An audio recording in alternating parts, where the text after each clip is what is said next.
ஓம் சாந்தி. இன்னைக்கு நம்ம Hinduism, Indian mythology சம்பந்தமான ஒரு வீடியோஸ் பார்க்க போகிறோம். நம்ம இந்து மத புராண கதைகள்லாம் தெரியும். அதில் ஸ்பெஷல் நம்பர் 1 கதை என்ன அப்படின்னா, ஒரு ஈசன் சிவனுடைய கதைன்னு சொல்லுவாங்க. கடவுள் சிவனுடையது அப்படி. நம்ம ஏற்கனவே the complete history of Shiva family of Shiva சொல்லிட்டு நம்ம ஒரு ஏற்கனவே ஒரு பிளேலிஸ்ட் நம்ம ஒன்று கிரியேட் பண்ணி வச்சுருந்தோம். அதில் ஒரு 3 or 4 வீடியோ ஒன்று நம்ம போட்டிருந்தோம். இதுவும் அதில் ஒரு பகுதிகளாக வரும். லார்டு சிவாவினுடைய ஃபேமிலி வரலாறுன்னு சொல்லிட்டு ஒரு பிளேலிஸ்டில் இருக்குது. அந்த பிளேலிஸ்டில் இன்றைக்கி நம்ம போடக்கூடிய வீடியோனுடைய அமைப்பும் பொருந்தும். நீங்கள் இந்த வீடியோ மற்றும் இதுக்கு முன்னாடி நான் போட்டிருந்த வீடியோஸ் பார்க்கணும் அப்படின்னாக்கி இந்த பிளேலிஸ்ட்டு நீங்கள் சர்ச் பண்ணி நீங்கள் பாருங்கள். அதில் சிவன் சார்ந்த, கடவுள் சிவன் சார்ந்த நிறைய விஷயங்கள் நம்ம வீடியோ மாதிரி போட்டிருக்கோம், பார்த்து தெரிந்து கொள்ளுங்கள். அந்த வகையில் கடவுள் சிவனுடைய ஒரு வாழ்க்கை வரலாறு மாதிரி நம்ம இன்னைக்கு ஒரு வீடியோ நம்ம கொடுக்க போகிறோம். அதுக்கு தான் நம்ம இன்னைக்கு வந்திருக்கிறோம். இன்னைக்கு சிவன் பார்வதி திருமண கதை. கடவுள் சிவன் இருக்கிறாங்கள, கடவுள், அவருக்கு கிட்டத்தட்ட ஒரு 4-5 மனைவி உண்டு. அதில் முதல் மனைவி அவங்க பார்வதின்னு சொல்லுவாங்க. அவர் பரமசிவனுடைய மனைவி. ஆக்சுவலி அங்கீகரிக்கப்பட்ட இந்து மதங்களில் இருக்கக்கூடிய நிறைய இமேஜ் ஃபோட்டோஸ்லாம் வீட்டில் வச்சுருப்பாங்க நம்ம இந்து மதங்களில்.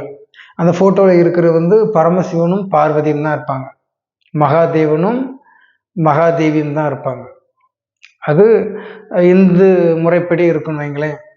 அப்போ அதில் அவருடைய முதல் மனைவி மாதிரியே அங்கீகரிக்கப்பட்ட மனைவி அவங்க பார்வதி. அந்த கதையை தான் நம்ம இன்னைக்கு பார்க்க போகிறோம். கடவுள் சிவன் பார்வதி எப்படி திருமணம் செய்து கொண்டாங்க, அவங்களுக்கு யார் திருமணம் செய்து வைத்து கொண்டாங்க அப்படிங்கிற ஒரு கதை மாரி தான் நம்ம இன்னைக்கு பார்க்க போகிறோம். வீடியோவுக்கு போவோம். அப்போ இந்த கதையை வைத்து நம்ம என்ன சொல்ல போகிறோம்? ஏன்னா சிவனுக்கு நிறைய நாள் ஏற்கனவே சொன்னது போல் 4-5 மனைவிகள் உண்டு. அந்த மனைவிகள் சரித்திரபூர்வமாக சைன் பண்ணலாம், ரெக்கார்டு கிடையாது, சிம்பிளாக உண்டு வைங்களேன். அவரை இந்து மதங்களில் புராண கதைகளில் மிகப்பெரிய கடவுள்னு சொல்கிறாங்க. ஆனால் அவருக்கு இத்தனை மனைவி உண்டுமானா அது ஆன்மீகம் சம்பந்தமாக இருக்கும் வைங்களேன். அதில் அவங்களுடைய நிச்சயிக்கப்பட்ட ஒரு மனைவி ஒருத்தங்க உண்டு, பார்வதி. அதை நம்ம இன்னைக்கு ஒரு கதை மாதிரி பார்த்துட்டு அதுக்கப்புறம் நம்ம பிரம்மகுமாரிகள் இயக்கத்தில் அந்த எல்லா கதைகளுக்குமே ஒரே விளக்கங்கள் தான் இருக்கும். அதை நம்ம இன்னைக்கு பார்க்கலாம். சரி, அப்போ சிவன் பார்வதி கதைகளை நம்ம இப்போ பார்த்து தெரிந்து கொண்டு நம்ம ரகசியங்களை பேசுவோம். அதுக்காக தான் நம்ம இந்த வீடியோவில் வந்திருக்கிறோம். போகலாம் வீடியோவுக்கு. சிவன் பார்வதின்னு எடுத்துக்கிட்டா கூடிய வரைக்கும் பார்வதி சிவனுக்கு ஏதோ ஒரு சம்பவங்கள் செய்திருப்பாங்க. சிவன் அவர் சிவனேன்னு உட்கார்ந்து இருக்கக்கூடியவர். அவர் பக்தி மார்க்கத்தில் அவர் எந்த செயல்களுமே செய்கிறது கிடையாது, கேட்கும் வரத்தை கொடுக்கக்கூடியவர் தான். அவரை நோக்கி தான் நம்ம ஈர்க்கப்பட்டு அதை இதுன்னு சொல்லி எதையாவது ஒன்று செய்து இறைவனுடைய சம்பந்தத்தை நம்ம ஏற்படுத்திக்கிறோம். அதே மாதிரி தான் பார்வதி என்ன பண்ணுறாங்க அப்படின்னா, அவங்க ஒரு மிகப்பெரிய ஒரு அரண்மனை, ஒரு ராஜ்யத்தில் ஒரு மன்னர் ஒரு ராணிக்கு மகளாக பிறக்கிறாங்க. இன்னும் கேட்டிங்கன்னா அவங்க பார்வதி அந்த ராஜா ராணிக்கு ஒரு ராஜ்யத்தில் இருக்கக்கூடியவங்களுக்கு மகளாக பிறக்கிறதுக்கு முன்னாடி அந்த ராஜா ராணி மிகப்பெரிய ஒரு செல்வ செழிப்பாக ஒரு ராஜ்யத்தினுடைய தலைமை பொறுப்பில் இருப்பாங்க. அப்போ அவங்க என்ன செய்கிறாங்க அப்படின்னா, அந்த நாட்டில் இருக்கக்கூடிய எல்லா மக்களுமே அவங்க ராஜா ராணிக்கு சமமாக ரொம்ப சர்வசக்தியாகவும் எல்லா செல்வ செழிப்போடும் வாழ்கிறாங்க. இந்த தன்னால் முடிந்த நிறைய செல்வ செழிப்பையும் நாட்டு மக்கள்களுக்கு அவங்க அந்த நாட்டினுடைய ராஜா ராணி கொடுக்குறாங்கன்னு வைங்களேன். என்ன ராஜ்யம், என்ன ராஜா, என்ன ராணின்னு சொல்லிட்டு எனக்கு பெயர்கள் தெரியாது. நம்ம கதை அமைப்பை தான் நம்ம பார்க்குறோம். ஏன்னா ஆன்மீகம்னாலே ரகசியங்களை தெரிந்து கொள்றாரு. நம்ம அவங்களுடைய பெயர்களை, ஏன்னா இந்த கதை அமைப்புகளே உண்மை கிடையாது. இதன் பின் மற்றும் ஆன்மீக விளக்கங்கள் உண்டு. ஆன்மீக விளக்கங்கள் வைத்து அதில் இருக்கக்கூடிய பெயர்கள் உண்மையாக இருக்கும். கதைகளில் உண்மைகள் ஸ்டோரிகளில் ஈடுபடாது. அப்போ இப்படி ஒரு ராஜ்யத்தை ஒரு ராஜா ராணி ஆள்றாங்க. அவங்க அந்த நாட்டில் வாழக்கூடிய எல்லாருக்குமே எல்லா விஷயங்களையும் செய்து கொடுக்குறாங்கன்னு வைங்களேன். அப்போ துர்க்கை தேவி அந்த ராஜா ராணியினுடைய கனவுல வராங்க. அவங்கள நைட்டு எழுப்பி, இப்படி நான் துர்க்கை, நான் உங்களுடைய குழந்தையாக நான் பிறப்பேன், எனக்கு பார்வதின்னு பேர் வைங்க, அந்த ராஜ்யம் முழுவதையும் அந்த பார்வதி ஆண்டு அனுபவிப்பாள் அப்படின்னு துர்க்கை சொல்றாங்க. இவங்களும் தலையாட்டிக்கிறாங்க. உடனே சில ஒரு 10 மாதங்கள்ல பார்வதி ஒரு பெண்ணாக பிறக்கிறாங்க. அந்த ராஜாவுக்கு பிறந்து எல்லாத்தையும் ஆண்டு அனுபவம் செய்கிறாங்க. ரொம்ப ஜாலியாக சந்தோஷமாக இருக்கிறாங்க. பார்வதி எல்லா செல்வ அனுபவம் செய்கிறாங்க. காலப்போக்கில் என்ன ஆகுது அப்படின்னா, அவங்க ரொம்ப வயது ஆகுது, வயது முதிர்ச்சி ஆகுது.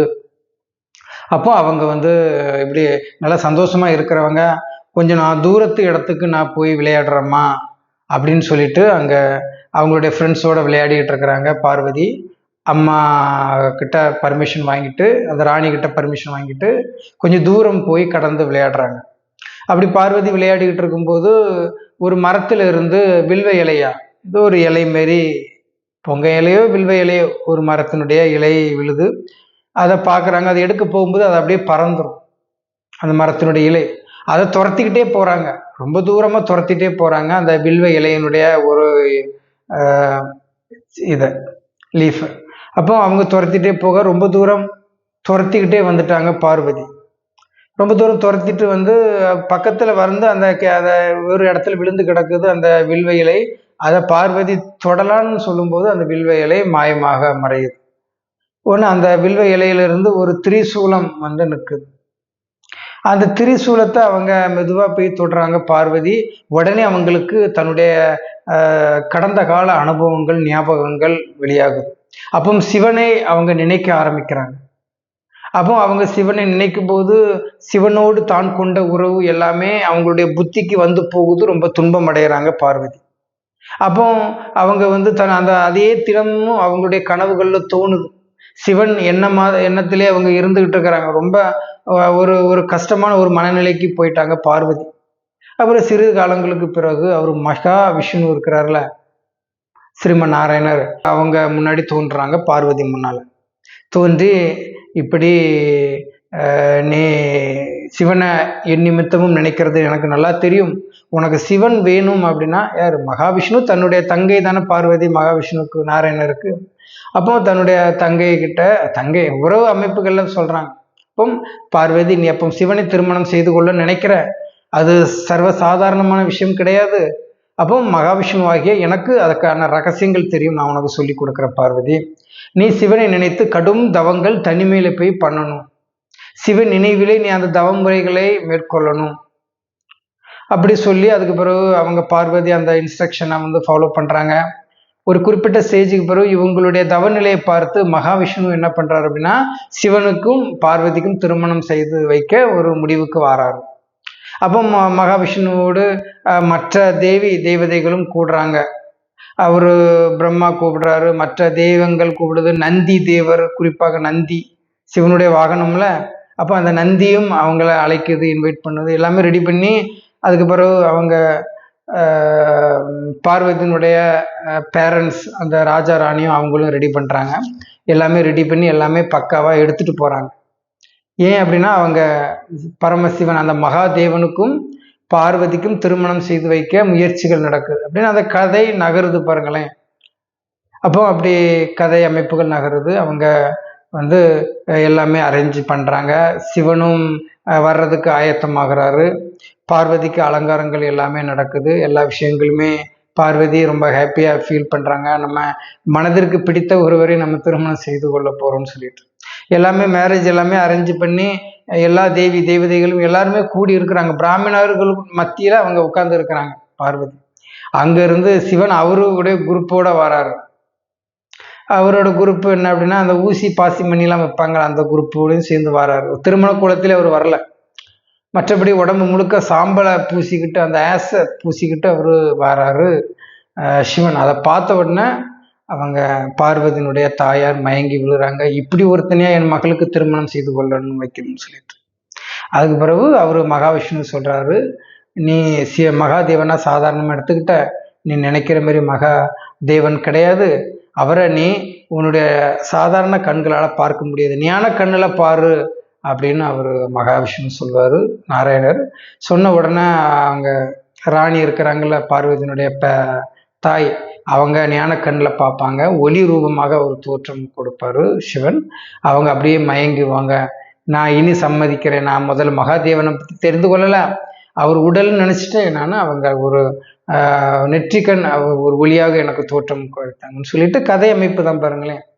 அதன் பிறகு அவங்க கதை அமைப்புகள் நகருது. அதுக்கு பிறகு பரமசிவனுக்கும் அவர் மகாதேவனுக்கும் பார்வதிக்கும் மேரேஜ் பண்ணி வைத்து அதில் பார்வதி ரொம்ப ஹாப்பியாக ஃபீல் பண்ணுறாங்க. அப்புறம் அப்படியே கதைகள் நகரும். அப்புறம் அவங்க சிவன் அவர் பார்வதியை தன்னோட கூட்டிகிட்டு போயிடுவார். இதான் கதை. இந்த கதை நீங்கள் பக்தி மார்க்கத்திலே இருக்குது. கொஞ்சம் உல்டாவாகவும் இருக்கும், பெயர்களும் சொல்லி கொடுப்பாங்க, கொஞ்சம் லென்த்து வீடியோ மாதிரி அவங்க பேசுவாங்க வாங்குவாங்க. புராண கதைகள்லுமே இருக்கு. இதை கதை தெரிந்து வைத்துக் கொள்றதுனால நமக்கு எதுவும் பலன் உண்டுமான்னு கேட்டால் ஒரு பைசாவுக்கு புண்ணியம் கிடையாது. சரி, யாரோ ஒருத்தர் யாருக்கோ திருமணம் செய்து கொண்டாங்க, இது ஏதோ அவங்க போய் கைலாய மலையில போய் பார்த்துட்டு வந்தது போல கதை எழுதியிருப்பாங்க. பார்த்தது கைலாய மலையில தான், ஆனால் அது ஏதோ வானத்தில் இருக்கிறது அப்படின்னு புரிஞ்சு கொண்டு அவங்க புரிந்து வைத்து கொண்டாங்க. ஆனால் அது சத்தியமாக அப்படி கிடையாது, விஷயம் வேறு. அப்போ நம்ம இப்போ பார்க்குறோம் பார்த்தீங்களா, அந்த மகாதேவன் சிவன் பார்வதி திருமணம், அது அந்த கதை பற்றி ஒரு ரகசியங்கள் நம்ம இனிதான் பார்க்க போறோம். இவ்வளோ நேரம் பக்தி கதைகளை நம்ம பார்த்தோம். ஆனால் ஆன்மீக கதை பக்தி கதையை வைத்து, ஏன்னா ஆன்மீக கதையை தான் பக்தியில் உருவகம் செய்ய முடியும். பக்தி கதையை வைத்து நம்ம ஆன்மீக கதையை உருவாக்க முடியாது. மனிதர்கள் உருவாக்க முயற்சிலாம் நிறைய அகழ்வாராய்ச்சிகள், நிறைய தொன்று தொட்டு பழமையான விஷயங்கள், ஆராய்ச்சி முறைகள்லாம் ஈடுபடுத்துகிறாங்க. அது இந்து மதமாக இருந்தாலும் சரி, பைபிள் காலேஜெலாம் போகிறாங்க, நான் அதை கண்டுபிடிக்கணும் இதை கண்டுபிடிக்கணும், ஆராய்ச்சி மேலே ஆராய்ச்சி பண்ணுறாங்க. அது பிரம்மகுமாரிகள் இயக்கத்துக்கு வந்தாலே அங்கே அவங்க பைபிள் காலேஜில் கோடிக்கணக்கில் கொட்டி பாஸ்டர் ஆகுறாங்க. நீங்கள் ஏன் அங்கே கோடிக்கணக்கில் கொட்டுறீங்க? ஃப்ரீயாகவே நாங்களே எங்கிட்ட வந்தாலே சொல்லி கொடுத்துரும். பைபிள் கதையும் சரி, எல்லா கதையுமே ஒரே சக்கரத்துல தான் வரும். நம்ம அந்த சக்கர விளக்கம் தான் நம்ம இனி பார்க்க போகிறோம். நல்லா இருக்கும். சரி, அந்த சக்கரை விளக்கம் கொடுக்கறதுக்கு தான் நம்ம இன்னைக்கு வந்திருக்கோம். அப்போ அந்த சக்கரை விளக்கம் நம்ம கொடுக்கும்போது தான் நமக்கு புரியும். அது வரைக்கும் நமக்கு அந்த பரமசிவன் பார்வதி கதைகள்லாம் நமக்கு தெரியாது. ஏன்னா உலகத்தின் விஷயங்கள் புரியாத உலகத்தில் புதையல் கிடைத்தாலும் எந்த பலனும் கிடையாது. ஏன்னா அப்படி நம்ம வாழ்க்கையினுடைய ஒரு சாரமற்ற ஒரு எம்டி வாழ்க்கை நம்ம வாழ்ந்துட்டு இருக்கோம். அப்போ நம்ம ஆன்மீக விஷயங்களை சொல்லி நம்ம பேசுவோம். பாருங்க, இது ஒரு சக்கர அமைப்பு மாதிரி இருக்கு. இது சுய தரிசன சக்கரம். மகாவிஷ்ணு இருக்கிறார்ல, ஸ்ரீமன் நாராயணர், அவர் கையில் ஒரு சக்கரத்தை சுற்றிக்கிட்டே இருப்பார்ல, அது இந்த சக்கரம் தான். இது மனித பிறப்பு இறப்பு சக்கரம். மனுஷன் இப்போ வந்தான், அதான் சுய தரிசன சக்கரத்தை அவர் சுற்றுவார். யாரு? ஸ்ரீமன் நாராயணர். மகாவிஷ்ணு அவர் கையில் சுய தரிசன சக்கரம். சுயம் அப்படின்னா நான், தரிசனம்னா நான் போனது சக்கரம். நான் சுயமாகிய நான் இந்த உலகத்திற்கு போனது தான் சுய தரிசன சக்கரம் அப்படின்னு. அதான் அவர் கையில சுத்திக்கிட்டே இருக்கிறது. நான் போனேன்னு சுத்திக்கிட்டு இருக்கிறாரு. நான் போனேன்னு அதை சுத்தி அசுரர்களை அவரை அழிக்கிறாரு. இப்போ அது கதை அமைப்பு. நம்ம அதெல்லாம் பற்றி பிற்காலத்துல ஒரு வீடியோ மாதிரி பார்ப்போம். சரி, அப்போ பாருங்க, உலக நாடகம் 5000 வருஷம். இந்த 5000 வருஷத்துல பாருங்க, முதல் பாதி சொர்க்கமாக இருக்கு. அந்த சொர்க்கத்துல என்ன இருக்குன்னா ராஜ்யம் இருக்குது. ராஜா ராணிகள் எல்லாருமே இருப்பாங்க, ராஜ்யம் இருக்கும். அங்கு இருக்கக்கூடிய ராஜ்யத்துல வாழக்கூடிய மக்களும் இருப்பாங்க. அங்கு ராஜா குடும்பத்துல பிறக்கிறவங்க ராஜாக்களாக ஆவாங்க. அதானே? அப்ப ராஜ குடும்பத்தில் பிறக்கிறவங்க ராஜாவாக ஆவாங்க. அப்போ இது 21 பிறவிகளுக்கான சக்கரம். அது பாதி சொர்க்கமாக இருக்குது, பாதி நரகமாக இருக்குது. அப்போ அந்த பாதி சொர்க்கத்துல யார் வாழ்றா அப்படின்னா, நம்ம இந்து மத கோயில் தெய்வங்கள் இருக்கிறாங்க. நம்ம கோயிலில் போய் தெய்வங்களாக வழிபடுறோம் பார்த்தீங்களா? வட மாநிலத்திலிருந்து தென் மாநிலம் வரைக்கும் 33 கோடி பேர் இருப்பாங்க. பாரதம் தவிர்த்து டபுள் ஃபாரின்லயும் இருக்கிறாங்க. அவங்க பாரதத்துல 33 கோடி பேர்னா அவங்களும் லிஸ்ட்ல வருவாங்க. ஏன்னா எல்லா கோயில்களுமே அம்பிகையினுடைய கோயில்கள் இருக்கு, காளி கோயில்லாம் சிங்கப்பூர்லாம் இருக்கு, வெளிநாடுகள்ல நிறைய இடங்கள்ல இருக்கு. ஈசன் சிவனுக்கு சமமான பக்தி அவங்களுக்குமே கொடுக்கப்பட்டிருக்கு. அவன் பாரதம் மட்டும் கிடையாது, உலகம் முழுக்க இந்து மத கோயில் சிலைகள் வைத்து வழிபடுறாங்கள, அவங்க எல்லாருமே நம்ம பாரதத்துல வாழ்ந்தவங்க, சொர்க்கத்துல வாழ்ந்தவங்க, ராஜ்யத்துல வாழ்ந்தவங்க, செழிப்பாக இருப்பாங்க. இப்ப நம்ம அப்பா அம்மா இருக்கிறாங்க, பெருசா படிப்பு கிடையாது, நம்ம கூட கொஞ்சம் ஓரளவு படிச்சுக்கிறோம். இனி நமக்கு பிள்ளைங்கள் பிறந்தா அவங்க நல்ல விதமாக நம்ம படிக்க வைப்போம். இதான் நம்ம பண்றோம். ஏன்னா நம்ம ராஜ்யம் கிடையாது, நம்ம அப்பாவால் என்ன முடியுமோ அதை தான் நம்ம பண்றோம். இனி நம்மளால எது முடியுமோ அது நம்ம பிள்ளைங்களை பண்ண வைப்போம். அதே போல இங்க அந்த சத்தியுகம் திரேதாயுகத்துல எல்லாருக்குமே ராஜ்யம் இருக்கும். ராஜ்யத்துல பிறக்கிற பிள்ளைங்க அந்த ராஜ்யத்தை ஆண்டு அனுபவிக்க போறாங்க. அப்படி கிங்டம் ராஜ்யம் இருக்குது. அந்த ராஜ்யத்துல இந்து மத கோயில் தெய்வங்கள் இருக்கிறாங்க. நான் சொன்னது போல நம்ம கோயில்ல தெய்வங்களா வழிபடுறாங்களா, அவங்க நம்ம பாரதத்துல சொர்க்கத்துல வாழ்ந்தவங்க, சத்தியுகம் திரேதாயுகம் ஆகிய 2500 வருடம் வாழ்ந்தவங்க. அப்போ அவங்க என்ன ஆகுது அப்படின்னா, முதல் பிறவி, 2வது பிறவி, 3வது, 4வது, 7வது, 8 பிறவி எடுக்கிறாங்க. அதுக்கு பிறகு 9, 10, 11 சொல்லிட்டு இங்க ஒரு 21 பிறவி எடுப்பாங்க. அப்போ முதல் நாள்ல இருந்து 9 லட்சத்துல ஸ்டார்ட் பண்ணி 2 கோடியில முடிச்சு 33 கோடி இதுல பிறவிகள் அவங்க முடிக்கிறாங்க. இந்து மத கோயில் தெய்வங்கள் சத்தியம் திரேதாயுகம்னு சொல்றோம். அப்போ அந்த ஆரம்பத்துல இருந்து அதிக பிறவிகள் எடுக்கும்போது ஆத்மாவுக்கு சக்திகள் குறையும். ஆத்மாவுக்கு அந்த ஆன்மீகம் தவிர்த்து அந்த வயதும் அதிகமாக மாறும். அதிகமாகம்னா இங்க 140, 150 வருட ஆயுள் இருக்கும். இங்க முடியும் போது 125, 115 வருட ஆயுள் வந்துடும். ஒரு சரீரத்திலேயே அது நடக்குது. அப்போ இப்படி அதிக நாட்கள் நடக்கும்போது என்ன ஆகுது அப்படின்னா, இந்த பாருங்க இதுல ஒரு மரம் மாதிரி இருக்கு பாத்தீங்களா, இது சத்தியுகம் திரேதாயுகம் துவாபரயுக கலியுகம்னு சொல்லியிருக்கு. இதுல நீங்க பார்த்தீங்கன்னா இது கிளைகள் அற்ற ஒரு ராஜ்யமாக இருக்குது. இது கிங்டம். இததான் 2 யுகமாக பாதி அரைக்கல்ப சொர்க்கமாக காட்டப்பட்டிருக்கு அந்த சக்கரத்துல. மீதி துவாபரயுக கலியுகம் கிளைகள் உள்ள ராஜ்யம். அப்போ கிளைகளாக இருக்கும். அப்போ இந்த கிளைகளை நோக்கி இங்க சத்தியுகத்துல முடிக்கிறாங்க ஒரு 8 பிறவி. அதுக்கப்புறம் 8ல இருந்து 21 பிறவியை திரேதாயுகத்துல முடிக்கிறாங்க. அதுக்கப்புறம் கிளைகள் உள்ள ராஜ்யமாக வருது. அப்போ இந்த ராஜ்யங்கள் இங்க ஒரு 1250 வருடம், இங்க ஒரு 1250 வருடம்னு சொல்லிட்டு 2500 வருடம் முடிஞ்ச பிறகு இங்க நம்ம எல்லாருமே வரோம். இந்து மத கோயில் தெய்வங்கள் எல்லாரும் எங்க வந்துட்டாங்க, துவாபரயுக கலியுகத்துக்கு கிளைகளாக பல பிறவிகள் எடுத்து வராங்க. அப்போ அதுதான் இது ஒரு ஜங்ஷன் மாதிரி இருக்கு. முக்காலமும் இது முதல் காலம், இது இடைக்காலம், இது இப்ப கடைசி காலம் இருக்கு. அப்போ இந்த முக்காலத்தினுடைய கடைசி ஜங்ஷன்ல என்ன பண்றாங்கன்னா துவாபரயுகம் கலியுகத்துல ஜாயின் பண்றாங்க இந்து மத கோயில் தெய்வங்கள். அப்போ இங்க அதிகபட்சமாக 21 பிறவி, இங்கு ஒரு 21 பிறவி, இங்க ஒரு 42ன்னு சொல்லிட்டு மொத்தம் 83, 84 பிறவிகள் கோயில்ல உள்ள தெய்வங்கள் எடுக்கிறாங்க. ஏன்னா நம்ம இந்து மதத்துல என்ன ரீசன், என்ன விஷயம் இருக்குன்னா, மறுபிறவி ரகசியம் நம்ம இந்து மதத்துல இருக்கு. மற்ற மதங்கள்ல இல்ல பௌத்தத்துல கூட இருக்கு, கிறிஸ்டியன், இஸ்லாம், முஸ்லிம்கள்ல கிடையாது. ஒரு முறை மனுஷன் பிறக்கிறான், அதுக்கப்புறம் அவன் செய்யக்கூடிய அந்த ஒரு பிறவில பாவம் புண்ணியங்கள் கால்குலேட் செய்யப்பட்டு தேவநாயக கர்த்தர் அவங்க எல்லாரும் எங்க அனுப்புறாங்க, சொர்க்கம் நரகம், அவன் செய்த பாவ புண்ணியத்தின் அடிப்படையில் பிறப்பு இறப்பு அப்படி சொல்லிட்டு ஏதோ ஆவி உலகத்துல வாழ்ந்துட்டு இருப்பாங்க. சொர்க்கம் நரகம் அப்படின்னு இருக்கும். அது அப்படி கிடையாது. மனிதன் இந்த உடல் சரீரத்திலே தெய்வீக குணம் கொண்டு இருக்கும்போது சொர்க்கத்திலையும், அதே மனிதன் இழிவு குணம் கொண்டு இருக்கும்போது நரகத்திலும் மனுஷன் துரத்தப்படுறான். இதே உலகத்தை தான் சொர்க்கமாகவும் இதே உலகத்தை தான் நரகமாகவும் மனுஷன் மாத்திரம். அப்ப அந்த சொர்க்கத்துல வாழ்ந்தவங்க இந்து மத கோயில் தெய்வங்கள், அவங்க இங்க ஒரு 21 பிறவி எடுக்கிறாங்க. இதான் நம்ம இந்து மதத்துல பாத்தீங்கன்னா ஒவ்வொரு கோயிலுக்குள்ளேயும் 21 உத்தர சம்பத் பீடங்கள் இருக்கும். 21 பீடம் இருக்கும், ஒவ்வொரு கோயிலுக்குள்ளேயும் இருக்கும்னு சொல்லுவாங்க. அப்போ அது 21 பிறவிகளுக்கான அந்த ஒரு ஆத்மா உள்ள உட்கார்ந்து இருக்கும். அப்போ அது ரொம்ப சக்தி வாய்ந்த கோயில் தெய்வங்கள் தான் 21 பிறவி எடுத்திருப்பாங்க. சக்தி குறைந்தவங்க 4, 5, 2, 1 எடுத்திருப்பாங்க. எது சொர்க்கத்துல, சத்தியம் திரேதாயுகத்துல. அப்ப இந்த ஜங்ஷன் தாண்டி இந்த பக்கம் வராங்க. அப்ப இங்க வரும்போது கிளைகள் உள்ள ராஜ்யமாக வருதுன்னா பல ராஜ்யங்கள் இருக்கு. இப்ப நம்ம தென் பக்கத்தை எடுத்துக்கிட்டீங்கன்னா பல்ல பாண்டியர்கள் இருந்தாங்க, இயர்லி பாண்டியன்ஸ். 2வது சேர சோழ பிந்தைய பாண்டியர்கள் வந்தாங்க. பிறகு பல்லவர்கள் வந்தாங்க, சண்டைகள் போட்டுக்கிட்டு இருந்தாங்கன்னு தெரியும். அப்ப நம்ம தென் பக்கத்துல ராஜ்ய முறைகள் அப்படிதான் உருவாயிருக்கு. அப்போ இந்த துவாபரயுக கலியுகத்தில் பல ராஜ்ய முறைகள் இப்ப கலியுகத்தின் இறுதியில் நம்ம இருக்கோம். இந்த டைம்ல இந்த ஞானத்தை இங்க இந்த சத்தியுகம் திரேதாயுகத்துல அந்த ராஜ்யத்தை செய்யக்கூடியவர் மகாவிஷ்ணு. அவரு இங்க பிரம்மாவா இருக்கிறாரு. அப்போ இந்த பிரம்மா தான் மகாவிஷ்ணு ஆகிறாரு. அந்த மகாவிஷ்ணு என்ன சொல்றாரு அப்படின்னா, இந்த 33 கோடி தேவர்கள் தான் இருப்பாங்க. அப்புறம் ஏற்கனவே சொன்னது போல 9 லட்சத்துல இருந்து ஸ்டார்ட் ஆகுது.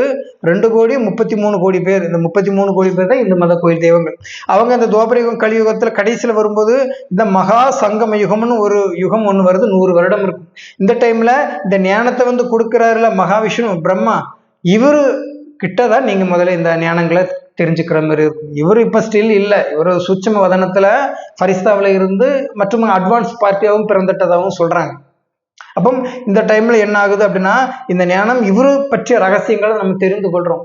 அது மட்டும் கிடையாது, இந்த பிரம்மகுமாரிகள் வந்து அவங்களும் உங்களுக்கு நிறைய அந்த 7 days கோர்ஸ் முரளி கிளாஸுகள் எடுக்கிறதுக்கு நிறைய உதவிகள் செய்வாங்க. அப்போ இவர் தான் மகாவிஷ்ணுவாக இருக்கிறார். அப்ப இவருடைய இன்ஸ்ட்ரக்ஷன், இவருடைய கவுமுக்கு அந்த வாயு மூலமாக தான், பிரம்மாவின் வாயு மூலமாக அந்த மகாவிஷ்ணு சரீரத்தில் வந்து அதான் சொல்லுவாங்களே, அரியும் சிவனும் ஒண்ணு அப்படின்னு சொல்லுவாங்க. அப்போ இதே மகாவிஷ்ணு நாராயணர் உடல்ல தான் இறைவன் வந்து இந்த ஞானங்களை கொடுக்கிறார். அதனால சைவீசம் வைசீசம் சொல்லி 2 இசங்கள் மாறி போயிடுச்சு, அது வேற. இந்த ஞானத்துல அடிப்படையில ஆணும் பெண்ணும் கலந்து வந்து இந்த ஞானத்தை கொடுக்கும்போது அப்ப இவரு என்ன சொல்லுவாருன்னா, இவரு மூலமாக தான் ஞானம் பரவிச்சு. அப்ப இவர் என்ன சொல்றாரு அப்படின்னா, அப்போ நீங்க இந்த சத்தியும் திரைத்தாயுமாக சொர்க்கம் அடையணும் அப்படின்னா ஈசன் சிவனை நோக்கி கடும் தவங்கள் இருக்கணும், யோகா நீங்க செய்யணும், மெடிடேஷன் அது செய்து அதுக்கு பிறகு நீங்க இறைவன் கூட அந்த மகா சங்கம யுகத்தினுடைய அனைத்து ரகசியங்களையுமே நீங்க தெரிந்து கொள்ளலாம். அப்போ நீங்க யாரு, ஈசன் சிவன் இருக்கிறார். ஏன்னா சிவன் மூலமாக இந்த ஞானம். அப்போ சிவனுடைய ஞானம், சிவனுடைய முரளி, சிவனுடைய மீட்டிங்கு, சிவனுடைய பிராமண பரிவாரங்கள், தெய்வங்கள், ஏன்னா 33 கோடி தேவர்கள் எல்லாமே இப்பதான் 100 வருடத்துலதான் சந்திக்கிறாங்க. அப்போ இந்த 100 வருடத்தில் நடக்கிற சந்திப்பை மிகப்பெரிய ஒரு பிரம்மாண்டமாக வேதங்கள் உருவாயிருக்கு. அப்போ இந்த டைம்ல தேவர்கள் 33 கோடி பேரும் சந்திக்கக்கூடிய மகா சங்கமயுகம் கடவுளையும் சந்திக்கிறோம். எங்க ஏரியாவை என்ன சொல்லுவாங்கன்னா, முக்கடலும் சங்கமிக்கும் இடம் கன்னியாகுமரின்னு சொல்லுவாங்க. அப்போ முக்கடல்னா என்ன, இந்திய பெருங்கடல், வங்காள விரிகுடா, அரபிக்கடல், 3 கடலும் சங்கமிக்கக்கூடிய ஒரு, என்னன்னு கேட்டீங்கன்னா 3 புறமும் கடலால் சூழப்பட்டு ஒரு புறம் நிலப்பரப்பால் சூழப்பட்ட தீபகற்ப இந்தியான்னு சொல்லுவாங்க இந்தியாவை. அப்போ இந்தியாவுடைய சிறப்பை தான் அவங்க சொல்றாங்க. அப்போ எல்லாருமே சந்திக்கிற இடம் இந்த 100 வருடம். கலியுகவாசிகளாக இருந்தாலும் சரி, தெய்வங்களாக இருந்தாலும் சரி, கடவுளாக இருந்தாலும் சரி, இந்த டைம்ல சந்திக்கக்கூடிய அந்த இடம் தான் மகா சங்கம் யுகம்னு சொல்லப்படுது. அப்போ அந்த டைம்ல இந்த ஞானத்தை 33 கோடி தேவர்கள் பிறவிகள் பல எடுத்து வந்தாங்களே, நம்ம கோயில் சிலைகள்ல தேடிக்கிட்டு இருக்கிறோம்ல, அது அவங்களுடைய போட்டோ, செத்துலாம் போயிட்டாங்க, அவங்க செத்து காணாம போயிட்டாங்க, அது நினைவாக இருக்கும். ஆனால் அந்த ஆத்மாக்கள் பல பிறவிகள் எடுத்துக்கிட்டு இருக்கணும். முதல்ல சொன்னது போல இந்த மதத்துல ரீபெர்த் ரகசியங்கள் உண்டு. அப்போ அந்த ஞானம் சார்ந்து அவங்க அந்த ஆத்மா பல பிறவிகள் எடுத்து வந்து இந்த பிரம்மகுமாரிகள் இயக்கத்துல தான் இப்ப இருக்கிறாங்க. கோயிலோட தெய்வங்கள் நீங்க பார்க்கணும், அதுதான் நிறைய பேர் சொல்றாங்க. என்னுடைய குலதெய்வ வழிபாடு நான் பண்ணணும், என்னுடைய குலதெய்வம் எங்க இருக்குன்னு நான் பார்க்கணும், என்னுடைய குலதெய்வம் எனக்கு கிடைச்சிட்டு எனக்கு காட்சி கொடுத்தாலே போதும், என்னுடைய வாழ்க்கையினுடைய அனைத்து பிராப்தியும் நான் ஒரு செகண்ட்ல நான் முடிச்சுட்டு போனதா நினைக்கிறேன். நிறைய பேர் குலதெய்வ வழிபாடுக்கு இயங்குறாங்க. என்னுடைய குடும்ப தெய்வத்தை நான் பார்க்கணும் அப்படின்னு சொல்லிட்டு அப்படி பார்க்கணும். நீங்க பிரம்மகுமாரிகள் இயக்கத்துக்கு போங்க, அங்கதான் உங்களுக்கு எல்லா ரகசியங்களுமே சொல்லி கொடுக்குறாங்க. சொல்ற விஷயம் புரியுதா? அப்போ எப்படி இந்த மகா சங்கம யுகத்துல இறைவன் வந்து இந்த ஞானம், அப்போ இவர் மூலமாக தான் எல்லாமே நடக்குது. அப்போ நீங்க சிவனை தெரிந்து கொள்ளணும்னா சிவனை நீங்க என்ன பண்ணணும், முற்றிலும் அனைத்து விஷயங்களுமே தெரிந்து சிவனுடைய அனைத்து ரகசியங்களும் நீங்க அந்த சத்தியுகம் திரைத்தாயுகத்தை நீங்க அடையணும்னு சொல்றாங்க. அப்போ இப்படி அது மட்டும் கிடையாது, இந்த 100 வருடம் முடியும். ஏன்னா ஆல்ரெடி 89-90 வருடம் நடந்துகிட்டு இருக்கு. ஏன்னா 10 வருடம் தான் பாக்கி இருக்கு. இந்த 10 வருடத்துல ரஷ்யா அமெரிக்கா சேர்ந்து உலகத்தை அழிப்பாங்க. அப்ப இதுக்குள்ள நீங்க இந்த ஞானத்தை அடையணும். நீங்க அப்படி அடைஞ்சிட்டீங்கன்னா உங்களுக்கு சத்தியம் திரைத்தாயுமாக சொர்க்கம் கிடைக்கும். 9 லட்சம், ஒரு 20 லட்சம் பேர் மீதி இருப்பாங்க. அவங்க வயிற்றுல பிறக்கிறவங்க ராஜ்யம் அடைவாங்க.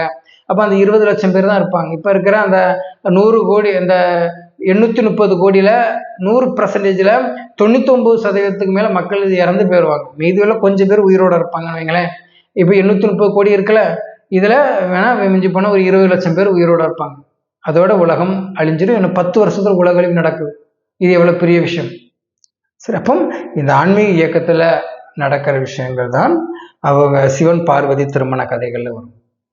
அப்போ இவ்வளவு விஷயங்கள் நடக்குது. எல்லாம் நான் சிம்பிளா சொல்லிட்டேன்னு நினைக்கிறேன். அப்போ நீங்க அந்த ஆன்மீக ஆசிரமம் நீங்க போகணும்னு ஆசைப்பட்டீங்க அப்படின்னா, இப்படி ஒரு ரகசியங்கள் இருக்குன்னா நீங்க போகணும்னு ஆசைப்பட்டீங்கன்னா, நான் வந்து டிஸ்கிரிப்ஷன் நான் ஒரு லிங்க் கொடுக்குறேன். அந்த வீடியோனுடைய டைட்டில் இப்படிதான் இருக்கும், இணையதளத்துல பிரம்மா குமாரிகளுடைய கிளையை பிரான்ச்சை கண்டுபிடிப்பது எப்படின்னு அந்த வீடியோ பதிவு. இப்போ நான் டிஸ்கிரிப்ஷன் அந்த வீடியோ நான் லிங்க் கொடுக்குறேன். 10 நிமிஷம் அந்த வீடியோ ஓடும். அதை போய் கண்டிப்பாக நீங்கள் புதுசாக வீடியோ பார்க்குறீங்க அப்படின்னா கண்டிப்பாக அதை போய் அந்த வீடியோவை நீங்கள் சர்ச் பண்ணி பாருங்கள். அதில் இந்த ஆன்மீக இயக்கத்தில் யோகா, தியானம், அமைதியை கற்றுக் கொடுப்பாங்க. நீங்கள் அதை போய் அடைந்து கொள்ளும் போது தான் உங்களுக்கு சிவனை பற்றி கண்டுபிடிக்கக்கூடிய ரகசியங்கள் சொல்லி கொடுப்பாங்க. சரி, அப்போ நீங்கள் இது நார்மல் யோகா, ஹத யோகா கற்றுக்கலாம் போகிறாங்க, அங்கே பணம்லாம் கொடுப்பாங்க. இந்த ஆன்மீக இயக்கத்தில் முற்றிலும் ஃப்ரீ. சிவ ராஜயோகா, ராஜயோகா உங்களுக்கு கற்றுக் கொடுக்குறாங்க. சொல்லுவாங்களே, உனக்கு ராஜயோகம் அடிச்சிருக்குன்னு சொல்லிட்டு இந்த ராஜயோகத்தை தான் கற்றுக் கொடுக்குறாங்க. இதான் நீங்கள் அங்கே போய் எடுத்துக்கொள்ளணும்னு சொல்கிறாங்க. அப்போ நான் டிஸ்கிரிப்ஷன் நான் லிங்க் கொடுக்குறேன், வீடியோ பார்த்து நன்மையை அடைந்து கொள்ளுங்கள். 160 நாட்டில் இருக்குது. நீங்கள் அதில் சர்ச் பண்ணாலும் நான் என்ன மாதிரி சர்ச் பண்ணணும் எப்படின்னு சொல்லிட்டு வீடியோ நான் கொடுத்துருப்பேன், நீங்கள் பார்த்து கொள்ளுங்கள். சரி சரி, அப்போ இந்த விளக்கம் கொடுக்குறீங்களே, இன்னைக்கு டைட்டில் சிவன் பார்வதி திருமண கதைன்னு தானே சொல்லியிருக்கிறீங்க. சிவன் பார்வதி திருமண கதையில் நீங்கள் சொன்ன கதைக்கும் என்னது பொருந்துது? இப்போ பொருந்தும் பாருங்களேன் நம்ம. சரி, அப்போ அந்த கதையில் சிவன் பார்வதி திருமண கதையில் நான் என்ன சொல்லியிருப்பேன் அப்படின்னா, பார்வதி ஒரு ராஜா ராணி குடும்பத்தில் செல்வ செழிப்பான வீட்டில் பிறந்திருப்பாங்க. அவங்க ஒரு ராஜா ராணியாக இருப்பாங்க. அவங்க ராஜ்யம் ஏதோ ஒரு ராஜ்யம்னு வைங்களேன், அந்த ராஜ்யத்தில் செல்வ செழிப்போட பார்வதி பிறப்பாங்க. இங்க ஆன்மீகத்தில் என்ன அப்படின்னா, இங்க சத்தியுகம் திரேதாயுகத்தில் இருக்கக்கூடியவங்க தான் பார்வதி. சரியா? சத்தியுகம் திரேதாயுகம் இது கோல்டன் ஏஜ், இது சில்வர் ஏஜ், இது தங்க யுகம், இது வெள்ளி யுகம். இந்த ரெண்டும் சேர்ந்து தான் சொர்க்கமாக இருக்குது. சொர்க்கத்துல வாழ்ந்தவங்க யார் அப்படின்னா சிவனுடைய மனைவி பார்வதி தான் இருக்கிறாங்க. இதை நான் இப்படி விளக்கம் கொடுத்துட்டு வரும்போது உங்களுக்கு புரியும். சிவனுடைய மனைவி பார்வதியாக இருக்கிறாங்க. ராஜா ராணிக்கு தான் பிறக்கிறாங்க. அதனாலதான் இந்து மதத்துல ஃபாரினர்ஸ்லாம் கண்டுபிடிப்புகள்லாம் ஆராய்ச்சியெல்லாம் மேற்கொள்றாங்க. ஏன்னா இந்து மதங்கள்ல அது கட்டப்பட்ட ஒவ்வொரு கோயில்களும் சரித்திரமான கோயில்கள். அது எப்படி கட்டினாங்கன்னே கண்டுபிடிக்க முடியாது. நான் வேணா பிற்காலத்தில் வேணா மன்னர்கள் கட்டிய அந்த கோபுரங்கள் பற்றிய ரகசியங்களை நம்ம சொல்லி எல்லாருமே சிவன் கோயில தான் கட்டியிருக்கிறாங்க. சிவனுடைய தீவிர பக்தர்களாக எப்படி அவங்க ஆனாங்கிற ரகசியத்தை கொடுத்து நம்ம ஒரு பிற்காலத்துல கொடுப்போமே, ஆராய்ச்சி சம்பந்தமான வீடியோலாம் கொடுப்போம். அப்படி இந்த சத்தியம் திரேதாயத்தில் இருக்கக்கூடியவங்க செல்வ செழிப்பா ராஜா ராணிக்கு குழந்தைகளாக பிறப்பாங்க. அப்போ இது எப்படி நடக்கும்னா, இன்னும் கொஞ்ச நாளில் உலகழிவு நடக்கும். அப்புறம் இராணுவ ஆட்சி இருக்கும். இராணுவத்தினுடைய தலைமை பொறுப்பில் இருக்கக்கூடியவங்க ராஜா ராணியாக ஆக்குவாங்க. இப்படிதான் கிங்ஸ் நம்ம பாரதத்தில் இருந்துருக்காங்க. துவாபர கலியுகத்திலே நிறைய ராஜாக்கள் இருந்திருக்கிறாங்க. அப்போ இந்த ராஜாக்கள் பற்றிய விஷயங்கள் தெரியாதனால வெளிநாட்டுல அமெரிக்காவில் என்ன புரிஞ்சுக்கிட்டாங்கன்னா, மனுஷன் குரங்குல இருந்து வந்தான், மன்னராட்சி முறையே அவங்களுக்கு புத்தியிலே இல்லை. அப்போ அந்த சத்தியுகம் திரேதாயுகத்துல பார்வதி இருக்கிறாங்க, செல்வ செழிப்போட வாழ்றாங்க. இதுதான் அந்த சிவன் பார்வதி திருமண கதையில வருது. அப்போ அதுக்கு பிறகு என்ன ஆகுது அப்படின்னா, அவங்க அதிக சந்தோஷமான அந்த சூழ்நிலையை வாழ்ந்துட்டு பார்வதி என்ன பண்றாங்கன்னா, ரொம்ப காலங்கள் நெருங்கி வயதாகி வருது. ஏன்னா இங்க ஒரு முறை நீங்க ஒரு பிறவி எடுத்துட்டீங்கன்னா இந்த நாடக சக்கரத்தை விட்டுட்டு நீங்க எங்கேயும் விலைக்கு ஓடிடலாம், போயிட முடியாது. அப்போ இதுவுமே உங்களுக்கு முதல்ல 140, 145, 150 வருடம் ஆயில் இருக்கும். அதுக்கப்புறம் 130, 128, 127 சொல்லிட்டு திரேதாயுகம் ஸ்டார்ட் பண்ணும்போது 125 வருடம் சராசரி ஆயில் இருக்கும். அப்புறம் 120, 115, அப்படி ஒரு 110 ஏஜ்ல இருக்கும்போது உங்களுக்கு பாதி சொர்க்கம் அந்த கல்பம் உங்களுக்கு முடிவடையுது. அப்போ இந்த டைம்ல இருக்கும்போது அதிக வருடங்கள் எடுக்குது. மொத்தம் 2500 வருடம் பாருங்களேன். அப்போ பார்வதிக்கு ரொம்ப வயசாகுது. அப்போ அந்த டைம்ல என்ன ஆகுதுன்னா, நான் ஏற்கனவே சொல்லியிருந்தோம்ல, வில்வ இலையினுடைய மரத்தினுடைய ஒரு இலை ஒண்ணு கீழே விழும். அப்போ அந்த சத்தியுகம் திரேதாயுகத்துல பார்வதி வாழ்ந்து வராங்க. இங்க துவாபர யுகம் கலியுகம் ஸ்டார்ட் ஆகுது. அது கிளைகள் உள்ள ராஜ்யம். இது ஒரு குடை ஆட்சி, இது கிளைகள் உள்ள ராஜ்யம். அப்போ அந்த சத்தியுகம் திரேதாயுகத்துல வாழ்ந்த பார்வதி என்ன பண்றாங்கன்னா, இந்த மரத்தினுடைய இலைக்கு ஆசைப்படுறாங்க. அப்போ அவங்க அந்த வில்வ இலைய நோக்கி விரட்டி ஓடி போவாங்க. பார்வதியினுடைய கதையில் அப்படிதான் வரும். அப்படி வரும்போது அது பக்கத்துல அந்த வில்வ இலையை பிடிக்கலான்னு இருக்கும்போது என்ன ஆயிருக்குன்னா, அந்த வில்வ இலை மாயமாக மறைந்து விடும். மாயா உங்களை அப்படிதான் பண்ணுவான். அந்த காமம், கோபம், பற்று, அகங்காரம் எல்லாத்திலையும் மாயா ராவன் என்ன பண்றான், உங்களை அப்படி இழுத்து எடுப்பான். உங்களுடைய அது தொட்டு பார்த்தாக்கி கைக்கு அகப்படவே செய்யாது. இன்பம் கொடுக்கறது மாரி போய் உங்க வாழ்க்கையில முதலும் முடிவிலும் துன்பத்தை தான் கொடுக்கும். அதான் அந்த காமத்தினுடைய கோபத்தினுடைய சக்தி பாருங்களேன். அப்போ அது ஒரு மாயினுடைய செயல். அப்படி அவங்க அந்த வில்வ இலையை தொடும்போது மாயமாக மறைஞ்சிடும். உடனே அந்த வில்வ இலை இருந்த இடத்துல ஒரு திரிசூலம் ஒன்று நிற்கும்னு நான் சொல்லியிருப்பேன் அந்த பார்வதியினுடைய கதையில. இது ஜங்ஷன். அந்த சத்தியுகம் திரேதாயுகமாகிய சொர்க்கம் முடிஞ்சு துவாபரயுக கலியுகமாகிய அந்த நரகம் ஸ்டார்ட் ஆகுது. அந்த டைம்ல அது ஒரு திரிசூலம் மாரி ஒரு காட்சி கொடுக்கும். சிவனுடைய கையில திரிசூலம் இருக்குல்ல, அது எதை மீன் பண்ணுது? முக்காலத்தையும் உணரும் அந்த சக்தி வரும். முக்காலத்தினுடைய சக்தி, முக்காலத்தினுடைய அந்த ஜங்ஷனை அவங்க பார்வதி பிடிப்பாங்க. பிடிச்ச உடனே அவங்களுக்கு சிவனுடைய ஞாபகம் வந்து சிவன் மேல அன்பாவாங்க. துன்பங்கள் அதிகமாகும். ஏன்னா துவாபரயுக கலியுகத்தில் உங்களுக்கு துன்பம் நிறைந்த ஒரு யுகமாக தான் இருக்கு. அப்போ சிவனை நினைத்து ரொம்ப பார்வதி வருத்தப்படுறாங்க. நான் ரொம்ப சந்தோஷமாக இருந்தேன், எனக்கு இப்ப சிவன் ஞாபகம் வருது. ஏன்னா இந்த சத்தியுகம் திரேதாயுகத்துல வாழ்ந்த பார்வதி தான் என்ன ஆகுது, துவாபரயுக கலியுகங்கள்ல இந்து மத கோயில் தெய்வங்களுடைய அவங்க யார் யாரால நன்மை அடைந்தார்களோ அவங்களுடைய நினைவாக கோயில் சிலைகள் எழுப்புறாங்க. ஏன்னா அந்த சத்தியுகம் திரேதாயுகத்துல வாழ்ந்தவங்க தான் இறைவனுடைய ஞானம் அடைந்தவர்கள், பார்வதி சிவனுடைய மனைவி. அப்ப அவங்க எழுப்பின கோயில தான் இப்போ நேற்று வந்தவங்க முந்தா நேற்று வந்தவங்க எல்லாம் கோயில சாமி கும்பிட்டு இருக்கிறாங்க. அவங்கெல்லாம் அந்த கோயிலை உருவாக்கியவர்கள் கிடையாது. உருவாக்கியவங்க ஆத்மா பிறவி பல எடுத்து இப்ப பிரம்மகுமாரிகள் இயக்கத்துக்கு வந்துட்டு 33 தேவர்களுக்கு தான் பக்தி அமைப்பே தெரியும். ஏன்னா அவங்க தான் உருவாக்கி இருக்கிறாங்க.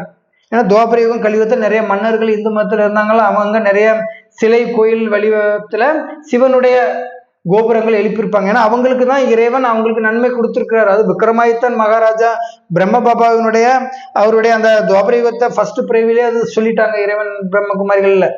அப்போ அப்படி பக்தி முறைகள் ஸ்டார்ட் ஆகுதுன்னு சொல்றாங்க. அப்போ அப்படி வரும்போது அந்த 3 காலத்தினுடைய ஜங்ஷன் வரும்போது பக்தி சிவனுடைய ஞாபகம் பார்வதிக்கு வரும். அப்போ அந்த துவாபரயுகத்துல என்டர் ஆகுறாங்க. அதுக்கு பிறகு அவங்களுக்கு நிறைய துன்பங்கள் வருது. அப்புறம் அவங்க ரொம்ப ஒரு மன உளைச்சலுக்கு ஆளாகும் போது இந்த ஆன்மீக 100 வருட ஞானத்துல என்ன ஆகுதுன்னா, அவரு இங்க பார்வதியினுடைய அண்ணன் நாராயணர் இருக்கிறாருல, அப்போ இவர் பிரம்மாவா இருக்கலாம், பிரம்மகுமாரி இயக்கத்துல இருக்கக்கூடிய மூதாதையர்களாக இருக்கலாம், எல்லாருமே சகோதரன் சகோதரி உறவுல தான் இருப்பாங்க. அப்ப இந்த ஞானத்துக்கு புதுசாக வராங்கன்னா, ஏன்னா 100 வருடங்கும் போது ஒன்னா வந்து கூடல அவங்க 100 வருடமும் கொஞ்சம் கொஞ்சமா அந்த பிறவி கணக்குகளின் அடிப்படையில ஞானத்தின் அடிப்படையில முந்தினவர்கள் பிந்தினவர்கள் முந்தினவர்கள் சொல்லிட்டு ஆத்மாக்கள் குழப்பி அடிச்சுட்டு வரும்போது இந்த ஞானத்தின் அமைப்புல இருக்கக்கூடிய நாராயணர் மகாவிஷ்ணு இந்த ஞானங்களை தெரிந்து கொள்றாங்க. அப்ப இந்த ஞானத்துக்கு இந்த 100 வருட மகா சங்கமயுகத்துல சத்தியுகம் திரேதாயுகத்தில் வாழ்ந்த கோயிலில் உள்ள தெய்வங்கள் தான் பார்வதி. அவங்க இந்த பிறவி சக்கரத்துல சுத்திக்கிட்டு வரும்போது கடைசியில மகாவிஷ்ணு மற்றும் இந்த பிராமண பரிவாரத்தினுடைய லிஸ்ட் வரும்போது முதல்ல சொல்லிக் கொடுக்கறது என்ன சொல்லி கொடுக்குறாங்கன்னா, இங்க நீங்க தவங்களை மேற்கொள்ளணும், நீங்க தவங்கள் இருக்கணும், நீங்க தவ முறைகளை நீங்க கையாளணும், நீங்க இறைவனை நினைத்து சிவன் நினைத்து தவம் செய்யணும் தான் முதல் நியமமே கற்றுக் கொடுக்குறாங்க. பார்வதி கதையில அதான சொல்றாங்க. மகாவிஷ்ணு என்ன சொல்வாரு, நீ பக்தி செய், சிவனை நோக்கி நீ கடும் தவங்கள் இருன்னு சொல்லும்போது அவங்க சிவனை நோக்கி பார்வதி கடும் தவங்கள்ல மேற்கொள்றாங்க. அப்போ அந்த கடும் தவங்கள் இருக்கும்போது அதுக்கப்புறம் அவங்களுடைய பக்தி நிலையை பார்த்து சிறுமன் நாராயணர் என்ன பண்றாரு அப்படின்னா, அப்போ இந்த ஞானத்துல இவர் மூலமாக அப்போ அவர் சிவனுடைய திருமணத்திற்கு ரெடி பண்றாங்க. அப்போ அந்த திருமணத்துக்கு யாரெல்லாம் வராங்கன்னா, இந்த ஆன்மீக இயக்கத்துல இருக்கிறவங்க எல்லாருமே தேவி தேவதைகள் தான். இவங்கள இந்த மகா சங்கம் யுகத்துல பிராமணர்களாக இருக்கிறாங்க. பிராமணர்கள் தலைமையில பார்வதி நடுசுல உட்கார்ந்து இருக்கிறாங்க. அவங்களுக்கு ஆடை அணிகள் எல்லாமே ஞான அலங்காரம் பண்ணி வச்சிருக்கு. அப்போ இந்த ஞான அலங்காரங்கிறது 100 வருடத்துல 7 days கோர்ஸ் கொடுப்பாங்க. நீங்க லைஃப் டைம் 100 வருடத்துல உங்களுக்கு முரளி பாடங்களை தந்தையினுடைய ஞானத்தை கொடுப்பாங்க. அப்போ உங்களுக்கு ஞானத்தால அலங்காரம் பண்ணி உங்களை பிராமணர்களுடைய சென்டர்ல நீங்க இருக்கிறீங்க. பிராமணர்கள்ங்கிறது அப்போ நீங்க பிரம்மகுமாரிகள் இயக்கத்துக்கு போனீங்க நீங்க தெரிந்து கொள்வீங்க. அப்போ அலங்காரம் பண்ணி வச்சு சிவன் அங்கிருந்து வராரு. பார்வதி கதையில வருதுல, சிவன் அங்கிருந்து வர்றாருன்னா சிவனுடைய ஞான அமைப்புகள்லாம் நீங்க சொல்லும் போது புதுசா ஞானத்துக்கு வரும்போது உங்களுக்கு உதைக்கும். ஏன்னா இறைவன் நம்ம இறைவனை வேற மாதிரி புரிஞ்சு வச்சிருப்போம். இன்னும் கேட்டீங்கன்னா சிவன் அங்கிருந்து வருவார். எல்லா தேவி தேவதைகளும் நந்தி தேவர். அப்ப நந்தி தேவர் அப்படின்னா சிவனுடைய வாகனம் இருக்கிறார்ல, இவர் தான் நந்தி. ஏன்னா இவரு மகாவிஷ்ணுடைய உடல்ல வந்துதான் இறைவன் என்ன ஞானத்தையும் கொடுக்கிறார். இதெல்லாம் கொஞ்சம் மேல்படி, நான் வீடியோவை லெங்க் பண்ண விருப்பப்படலை, ஷார்ட்டா நான் சொல்லிக்கிறேன், தெரிந்து கொள்ளுங்க. அப்போ இவர் தான் நந்தி. அப்போ நந்தி தேவர் அங்க ஒரு குரூப்பாக உட்கார்ந்து இருக்கிறாரு. தேவி தேவதைகள் இந்த பிரம்மகுமாரி இயக்கத்தில் ஒருத்தர் 2 பேர் கிடையாது, 33 கோடி பேர் இருப்பாங்க. எவ்வளவு பெரிய கணக்கு அக்யூரேட்டா வருமா தந்தை சொல்லியிருக்கிறார். அப்போ இங்க பிராமணர்கள் தலைமையில பார்வதிக்கு திருமணங்கள் நடக்குது. அங்கிருந்து சிவன் வாராரு, உடம்பு முழுக்க சாம்பலை பூசிட்டு நிற்கிறாரு. ஏன்னா மகா சங்கம யுகம் அந்த சத்திய யுகம் கலியுகத்துக்கு சென்றுல சொர்க்கத்துக்கும் நரகத்துக்கும் இடையில கடைசி டைம்ல யுத்தம் களம் நடக்க போகுது. பாருங்க, ரஷ்யா அமெரிக்கா சண்டை போடுவாங்க. எப்பவுமே WHO ஒப்பந்தம் போடுறதுக்கு ரெடி பண்ணிட்டானுங்க. அவன் ஒப்பந்தம் போட்டான் அப்படின்னா முடிச்சு தள்ளிடுவாங்க. ஏன்னா அவனே இப்பவுமே இன்ஃபார்ம் பண்ணியிருக்கிறாங்க WHO, இப்படி இந்த கொரோனாவை விட 10-15 மடங்கு மிகப்பெரிய யுத்தம் இந்த உலகத்தில் நடக்கணும்னு சொல்லிட்டு WHO அவனே சொல்லியாச்சு. அவன் சொல்றதுதான் கணக்கு. அவனே சொல்லிட்டான் என்ன கொஞ்ச நாளையில் நடக்கும்னு சொல்லிட்டு ஒரு டேட்டே கொடுத்துருக்கிறான்.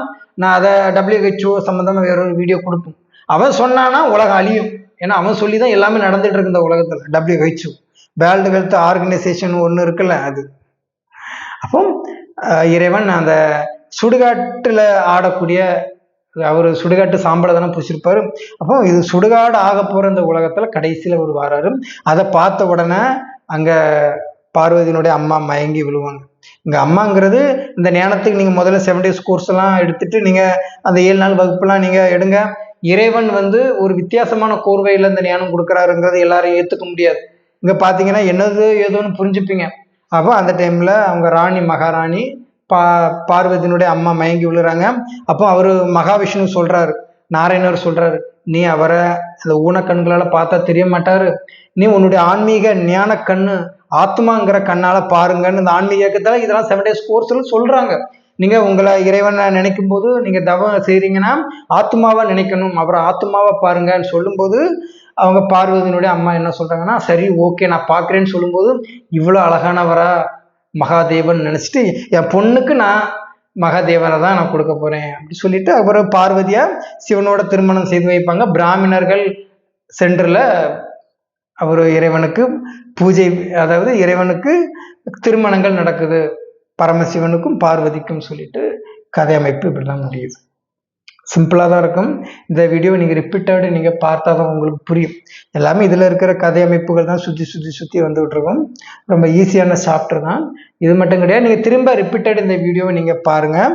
சரி, எதுவும் மிஸ் பண்ணியிருந்தா எனக்கு கமெண்ட் பாக்ஸில் சொல்லுங்கள். ஏதோ ஒன்று சொன்னீங்க நீங்கள் மிஸ் பண்ணிட்டீங்க அப்படின்னு நீங்கள் சொல்லுங்கள், நான் அதை வேணாலும் பார்ப்போம். ஏன்னா நானுமே சரி. அப்போ இதான் இன்றைக்கான ரகசியம். சிவன் பார்வதியினுடைய திருமணம் நடந்த கதை இதுதான். இதை நீங்கள் யூடியூப்லாம் சர்ச் பண்ணி பார்த்தா இந்த வீடியோஸ்லாம் கிடைக்கும். கதை சொல்லுவாங்க, ரகசியம் தெரியாது. பைபிள் மாதிரி தான் கதை இருக்கும். அது எங்கேருந்து வந்துன்னு தெரியாமல் பைபிள் காலேஜுக்கு போவாங்க. பணம் கொடுத்து கோடிக்கணக்கில் கொட்டினாதான் பைபிள் காலேஜ் போகிறவனுக்கு தான் என்ன பண்ணுவாங்க, பாஸ்டர் பதவி கொடுப்பாங்க. நிறைய இடங்களில் பாஸ்டர்லாம் சும்மா நினச்சிங்களா பைபிள் காலேஜ் போகணும், வெளிநாட்டுலாம் பைபிள் காலேஜ் படிச்சிருக்கணும். கோடிக்கணக்கில் கொட்டி கொடுத்தா தான் நீங்கள் பாஸ்டர்னு நியமித்து பாஸ்டர் பேரை கொண்டு உண்டியில் வசூலித்து பணம் சம்பாத்தியம் பண்ணலாம். பணத்தை போட்டு பணத்தை எடுக்கிறது. நீங்கள் அங்கே பணத்தை போடுறதுக்கு பதிலாக நீங்கள் இப்படிப்பட்ட யூடியூப் சேனல், நீங்கள் பிரம்மகுமாரிகள் இயக்கத்துக்கு போனாலே உங்களுக்கு ஃப்ரீயாகவே கற்றுக் கொடுப்பாங்க. எல்லா ரகசியங்களும் இங்கேருந்து தான் வந்திருக்கு. நான் அதை கண்டுபிடிக்கணும் இதை கண்டுபிடிக்கணும் ஆராய்ச்சியை மேற்கொள்கிறாங்க. ஆராய்ச்சியை மேற்கொண்டு உங்கள் பணத்தையும் நீங்கள் உங்கள் நேரத்தையும் இன்வெஸ்ட் பண்ணுறீங்க. இங்கே வந்தாலே ஆராய்ச்சிகளுக்கான உங்களுடைய எல்லா கேள்விகளுக்கும் பதில் கிடைச்சிடும். நான் ஏற்கனவே சொன்னது போல டிஸ்கிரிப்ஷன் அந்த லிங்க் கொடுக்குறேன். இந்த இயக்கத்தினுடைய அனைத்து டீட்டெயில்ஸுமே பிரான்ச்சு கதைகள் இருக்குது. 160 நாட்டில் இருக்குது. பாரதத்தில் 1000-லேருந்து 6000 சென்டர்கள் இருக்குது. போய் நன்மை அடைந்து கொள்ளுங்கள். இதே போல் நம்ம அடுத்தது வேற ஒரு டாப்பிக்கில் நம்ம இறைவன் ஞானத்தை பற்றி அதனுடைய ரகசியங்களை பற்றி நம்ம பேசுவோம். ஓம் சாந்தி.